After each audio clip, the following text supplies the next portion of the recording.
السلام عليكم ورحمة الله وبركاته أصحابتي داونيسا waxaan ilaahay ku soo dhawaada programkeeni taxanaha waxaan doonayaa maanta inaan idin sharaxo programka la yiraahdo Zoom ku soo dhawaada yaa loogu talagalay Zoom waxaan ka faa'iidi karaa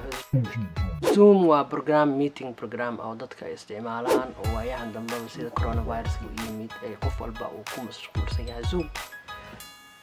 okay marka hadda waxaan galeynaa programkan galeynaa ila soco okay hadda marka waxaan ku jirnaa page-ka gudihiisa waxaan rabnaa inaan maanta aan shir aan qabano marka waxaan rabaa inaan soo qaabka shirka loo qabto ama qaabka loo qayb galo maxaa u baahan tahay waxa u baahan tahay inaad account ka furato xagan waxa waa free waa ka samaysan kartaa haddii aad already leedahayna waxaad maxaa la yiraahdaa ka gelaysaa sign in baad taabanaysaa waxa u baahan tahay Gmail account haddaad Gmail leedahay dhag halkaas taabanaysaa kadibna emailka si dooranaysaa markaan gudaha soo galno waxa ugu muhiimsan oo aan doonayo maanta inaan kala faa'iideysano waxa weeyaan inaan idsiyo kor host a meeting baa ku qoran waa markaad doonayso inaad shir qabato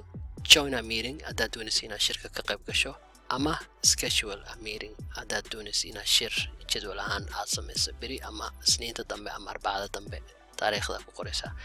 okay marka hadda waxaan rabaa inaan shir aan qabto marka waxaan dooranayaa host a meeting with video on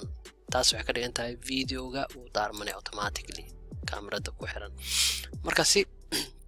aan programka inuu shaqeeyo waxaan u baahanahay inaan soo dejisano maxaa la yiraahdaa open zoom meeting appkaas computerka kugu shubmanaya haddaad mobile leedahay sidaas la mid ah kadibna 10 second buu qaadanayaa share baad leedahay okay hadda waa furmanayaa wax yar kadib markuu saa isku furana weydiinayaa codka yes hadda uu furmay join with computer audio taas ma taabanaysaa kadibna shaashadana big screen hallo inaad kala baro tan waa kamerada tan waa mic waxa kaloo muhiim ah meeshan ku qoran tahay manage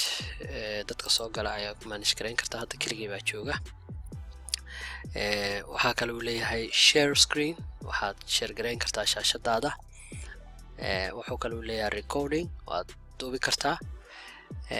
waxaa kale aad sameyn kartid maadaama hadda aan doonayo inaan shirki aan gudaha u galo keligay islama shiray invite baan leeyahay qofka marka waa invite gareyn kartaa Gmail-ka aad ugu dir kartaa ama maxaa la yiraahdaa email-kiisa caadiga halka waxaad dooran kartaa copy invitation ka dooran kartaa ama toos baa halkan u geli kartaa marka hadda aan leeyahay email baan ku dirayaa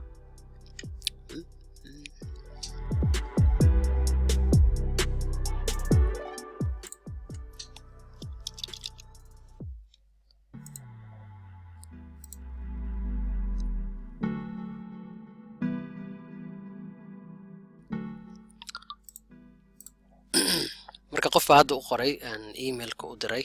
waxaan rabaa inuu qofkaas soo galo okay qofka waa ka soo galay Ahmed admit baan leeyahay marka soo gal waan u galaanayaa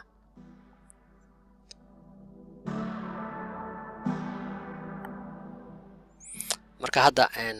ani isaga ku wada jirna isaga durabo shaashadiisa la qaybsan karaa salahan marka laba siyaabo qofka hadlaya ayaa mar walba calaamad ku sabaysan marka qofkii hadda already hadda way wala jiraa ana hadda dhinaca kale mobilkayga hadda ka soo galay oo hadda ka soo daaray marka Ahmed haddii aan rabo inaan codkiisa xiro waxaan leeyahay mute all baan leeyahay yes ka wada xir waan ka xiri karaa haddii aan rabo unmute waan ka furi karaa marka dadka soo galaya mar walba adaa maamulaya oo qofka aad doonto ka tuuri kartaa qofka remove baan leedahay qofkan oo kale adan daro waan ka tuuri karaa remove baan dhigi karaa ama waxaan siin karaa awood inuu isaga noqdo qofka shirka ila wada ama ila qaban qaabinaya make a host aan leeyahay isagaan awood u siinaya marka waxa ugu muhiimsan waa intaas waxa kaloo jira chat dadka ka soo qayb galaya oo kale dadka dhan ma wada hadli karaan hal mar marka waxa sameyn kartaa dadka waxa oo garan kartaa inay wada chat gareeyaan ama ku saab hadda stepka labaad waxaan rabaa marka hore shir baan qabanay anaga qaban qaabinay markan laakiin waxaan rabaa qof sida anaga aan ugu dirnay casuumaad inaan anaga aan ka qayb galno shir marka waxaan dooranaynaa joint a meeting marka si aan shirka u join gareeyo marka hore waxaan emailka la igu soo diray invitation marka emailkaygaan tegayaa si aan maaragtay invitationka usoo qaato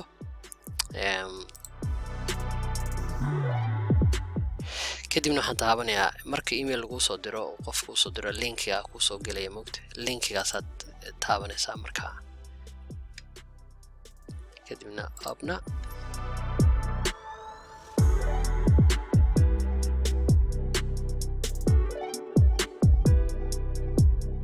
soo hadda shirkiisaas ku soo galay wax password laga baahan yahay ma jirin automatically waxaan u baahnaa bas inaan soo raaco